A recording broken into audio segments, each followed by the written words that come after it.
The new season of Dragon Ball Super is right there, wide open in our faces, and we hadn't realized it would be about them. Goten and Trunks, a saga that will reintroduce the boys back into the series for good, and they will have a power scale through Gotenks never seen before. It will be like when they gained the maximum power of that time, which was Super Saiyan 3. But this time they will go even further, and will navigate through the universe together with the Galactic Patrol. You're not understanding anything, right? Don't worry, I'm going to explain. So come running to check it out. Already subscribe to the channel, leave your like, and activate the bell. And what if I told you that the warrior Beerus was looking for is not Goku, Gohan, Vegeta, Broly, nor Frieza, nor Yamoshi, forget all these names. It's already known to you that since Beerus, the god of destruction, was introduced to us, he has come with this intent, searching for the warrior of the prophecy, the Super Saiyan god, or the one who represents him. But until now, this legendary warrior has not been revealed. At least that's what you think, right? I'm going to show you who the warrior of the prophecy is. His name is Gotenks. That's right, guys. Would this be my biggest troll or my greatest hit? Stay with me until the end of this video and reflect on this with me. Let's start from a point here. At the end of the last chapter released, before the one-shot of Goten and Trunks, at the exact moment, Goku arrives on Earth through the absurd key that Gohan and Vegeta felt on Beerus's planet. Goku, with all his excitement, soon finds his two sons Goten and Gohan, along with Trunks, Carmine, and 15, who were face-to-face with the Beast, Gohan in Beast mode. But with Goku's arrival, the whole scenario changes. If before it was anger, now it is surprise. So, Goku immediately takes everyone present there to Beerus's planet with the intent to test Gohan's new strength. Well, at this moment, it is a total surprise to everyone present on Beerus's planet. So many people that it makes him quite irritated. Oh, what a grumpy god of destruction. Huh, guys? But then after some discussions and questions, let's get to the best part, the fights that followed. First, Vegeta suggests to Gohan to face Trunks and Goten. So they agree, and the battle begins. The three, quite strong, immediately enter Super Saiyan mode and exchange blows. Gohan, whenever he is almost caught off guard, dodges at the last moment. Then he uses Mystic mode. The boys say it's unfair and use the fusion, but unfortunately it goes wrong and Gohan kicks them away. Soon after, the most awaited battle begins. Gohan versus Goku, father versus son. Speaking of this fight, we made a video about this confrontation too. Take a look on the channel after this video if you want. So Goku, in a hurry, goes to his final form and asks Gohan to show all his power. Then he uses Beast mode and an unprecedented fight begins, completely stepping away from the Dragon Ball Super manga, which is currently at chapter 104. We will have a great surprise and a fascinating growth for these superhero boys, the chance to embark on an epic adventure in the vast space of Universe 7, with the Galactic Patrol, Jocko, and the former Angel Merus. After so many threats that shook the foundations of the multiverse, Earth seemed, for the first time in a long time, to breathe in peace. With Goku absent, training in unknown regions alongside Ub, given the manga's return that will firmly introduce the end of Z, marking the Tuataro era in the Dragon Ball universe, together with Vegeta, now immersed in his solitary quest for perfection with the gods of destruction. The eyes of the universe were no longer only on the veterans. Something silent was approaching, not a new threat, but a shift of protagonism, at least until the probable times skip. There were two figures who, for years, carried the dormant potential of a whole new generation. Goten and Trunks had always been there, heirs to the legacy of Goku and Vegeta, but for a long time seen only as mischievous boys, supporting figures in bigger battles. Now, that reality was about to change. The new season of Dragon Ball begins, and not with a cosmic threat, but with an unexpected invitation. Jocko, the eccentric galactic patrolman, appeared by surprise on planet Earth, not on an emergency mission, but with a proposal. He had closely followed the power records of the two youngsters, witnessed their potential back in the Majin Buu saga, and knew there was much more there than the universe had ever explored. Jocko had received direct authorization from the Galactic Patrol headquarters to recruit new talents, and no one better than Goten and Trunks to take on this new role. Furthermore, there was a name that, for the more attentive, had been shining as a promise for a while. Merus, the former angel who became mortal and now acted behind the scenes of the patrol, maintaining balance between worlds. For Jocko, this was the perfect combination. Two youths with immense potential being guided by a master up to the task. Think with me, guys, the only way to get these boys ready for what is to come, and for a possible new tournament of power, will be just this way. And this has already been said, we're only realizing it now. Trunks, always more impulsive, accepted almost immediately, seeing there a real chance to be the hero he always wanted and to build his own path. Goten hesitated for a moment, worried about his mother, the Earth, and the responsibility. But looking back and seeing how much the world has evolved, he understood. His place was also among the universe's defenders. Thus, the two boarded with Jocko toward the Galactic Patrol Base, ready for a new beginning. There, they will find an environment completely different from everything they had known. Advanced training systems, controlled gravity, real-time combat simulations, and above all, real missions. There was no more room for games or superficial demonstrations of power. They were being prepared to act as protectors of entire galaxies. And watching from afar was him, Merus. Now acting as an elite agent of the patrol, Merus kept an initial distance, observing the two with clinical eyes. He knew Goten and Trunks were talented, but he needed to understand if they also had the determination and heart to bear the weight of responsibility. The first days would be brutal, but the boys know how to use good humor for everything. Even Trunks getting frustrated with mental exercises, and Goten getting lost in technical systems. But gradually, discipline and focus will shape their attitudes. And when Merus finally appeared before them, he went straight to the point. You are not just sons of heroes. Either you become complete warriors on your own merit, or you fail like so many others who believed talent alone was enough. The words echoed deeply. There, at that moment, the real training began. Merus could put them face to face with simulated enemies from different universes, creating illusions where they had to survive alone on hostile planets, and force them to think like patrolmen, not as boys trying to prove something to their parents. Trunks developed a galactic camouflage technique, where he mixed his aura with the natural radiation of stars to become undetectable. Goten, in turn, learned to use ki to generate gravitational fields that altered the flow of combat. But more than techniques, they were acquiring strategic vision, the ability to make decisions under pressure, and, above all, empathy for the defenseless inhabitants of the worlds they protected.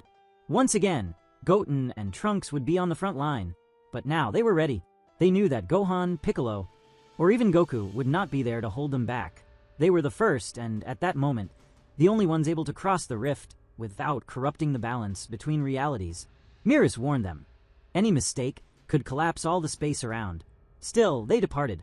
The new episode of the Dragon Ball story would begin with a great mission. One that would put not only their lives at risk, but also their vision of what it means to be a true warrior, and thus introduce them to a new level, in a universe that got used to Goku and Vegeta always being at the center of the biggest battles. There was a new generation quietly growing in the shadows of giants. Goten and Trunks, sons of living legends, had spent years being seen only as playful boys who once saved the world from Majin Buu, but since then seemed stagnant, frozen in time while the world moved forward. The truth is that, with peace reigning and the great challenges being faced by their parents and the more experienced warriors, little was left for the two young ones to really stand out. But that has now changed for good. Anyway, this will be the return of the manga, and the chance for these two to really fit into this scenario. Taking advantage of everything about the boys, let's also talk a little about fusion, and why I said earlier that these two would be the warrior Beerus longs for. But first, comment what you think about these two in the patrol, if it would be coherent, and very cool anyway. There are several types of fusion in the Dragon Ball universe. Metamoru Fusion. Fusion Dance. This is a technique that allows two characters to fuse into a single more powerful being. Examples include Gotenks, fusion of Goten and Trunks, and Gogeta, fusion of Goku and Vegeta. Patera Fusion. Patera earrings. This fusion happens when two characters use the Patera earrings. The resulting fusion is extremely powerful and, in some cases, can be permanent. Vegeto is the result of the fusion between Goku and Vegeta through the use of the Patera earrings. This fusion appeared for the first time in the Majin Buu saga, in Dragon Ball Z. Vegeto is known for his immense power and speed, being considered one of the most powerful warriors in the entire Dragon Ball franchise. When Goku and Vegeta can't defeat the enemy alone, they resort to Patera fusion to become Vegeto, who has mixed characteristics of Goku and Vegeta, with some variations. He has the same body type as Goku, while his hair leans more toward Vegeta. In his Super Saiyan form, Vegeto is extremely powerful and completely dominates Super Buu, with Gohan, Goten, Trunks, Piccolo absorbed in battle. He also appears in Dragon Ball Super to fight, and try to defeat fused Zamasu, although they quickly unfuse due to excessive power use. Assimilation, Namekian fusion. This is a special technique unique to Namekians. More of an assimilation than a fusion, since one Namekian absorbs the energy, strength, memory, and intelligence or way of thinking of another. Absorption. Some characters like Cell and Majin Buu can absorb other characters to increase their own power. Possession. Some characters can take control of another character's body, effectively fusing with them. Well, now that you are more familiar with fusions, answer me a question. Which Z warriors awakened Super Saiyan the earliest in the Dragon Ball series? I'll give you a few seconds to comment while I ask again that you subscribe to the channel. I'm asking, guys, please subscribe to the channel, leave a like too. Okay, you commented, so let me answer and see if you got it right. The youngest characters who awakened the Super Saiyan transformation in Dragon Ball are Goten. As we saw in Dragon Ball Z, Goten is the youngest character to manage to transform into a Super Saiyan. He does this relatively easily, without the series explaining very well why the boy has this predisposition. According to Akira Toriyama, creator of the Dragon Ball franchise, Goten and Trunks can transform so early into Super Saiyan because they inherited a large amount of S cells from their respective parents, Goku and Vegeta. Trunks, son of Vegeta Trunks, like Goten, also manages to transform into Super Saiyan at a very young age. It is worth noting that the Super Saiyan transformation is usually triggered by a state of anger or extreme necessity. In the case of Goten and Trunks, they can transform relatively easily, which is attributed to the large amount of S cells they inherited from their parents. S cells or S cells are microscopic cells found in most Scions in the Dragon Ball universe. The amount of these cells in a Saiyan varies depending on the composition of their spirit. While keeping this in mind, that the boys were the youngest to awaken this power, besides being capable since childhood of doing fusion due to greater need, in this case to fight Majin Buu. Let's read here some feats by the boys in Gotenks form, in the case of the Metamorph fusion. Super Saiyan 3. Gotenks is one of the few characters who achieved the Super Saiyan 3 transformation, which until then, only Goku had reached. Fight against Majin Buu. Gotenks was created specifically to fight Majin Buu. Although he didn't manage to defeat Buu alone, he played a crucial role in the battle. Gotenks managed to leave the hyperbolic time chamber in a rather unusual way. During the fight against Majin Buu, Piccolo, in an act of desperation, destroyed the only door leading out of the time chamber, effectively trapping them all inside. However, Majin Buu, in a fit of rage, screamed so loudly that the vibrations caused by the scream opened a hole in the time chamber's dimension, allowing him to escape. Gotenks, seeing this, also screamed and managed to open a similar hole to leave the time chamber. Do you see the evolutionary potential of these two?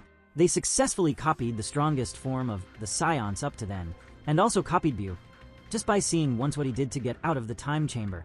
So if they trained seriously, considering their evolutionary potential, I believe they would easily surpass all current Z warriors and be the strongest. But then you ask me what this has to do with Beerus's Oracle Fish prophecy. Well guys, it has everything to do with it, and I'll tell you why. The Oracle Fish prophecy for Beerus, the god of destruction of Universe 7, was that a strong opponent would appear and could compare to him. This opponent would be the Super Saiyan god. Furthermore, in Dragon Ball Super, the Oracle Fish made another prophecy stating that a warrior was about to be born in Universe 7 who would surpass Son Goku. At the end of the Granola saga, many believed that Gas was the warrior of the Oracle Fish prophecy who would become the strongest mortal in Universe 7. However, this belief was quickly undone when Frieza returned to the series and killed Gas with a single blow, revealing his terrifying black Frieza form. But we won't take this into account. Look, these boys so far only made the fusion of one of the forms. At no time did they use or consider using the Patera, right? The Patera earrings are an extremely powerful item in the Dragon Ball universe. They are used by the Kaioshins and their assistants for generations as part of their regular attire. When a pair of Patera earrings is worn by just one person, they have no special properties. However, if two individuals each wear one earring, the true power of these artifacts is revealed. The earrings have the ability to fuse two people into one entity, substantially increasing both of their abilities. The resulting fusion lasts forever, even if the fused being removes the earrings.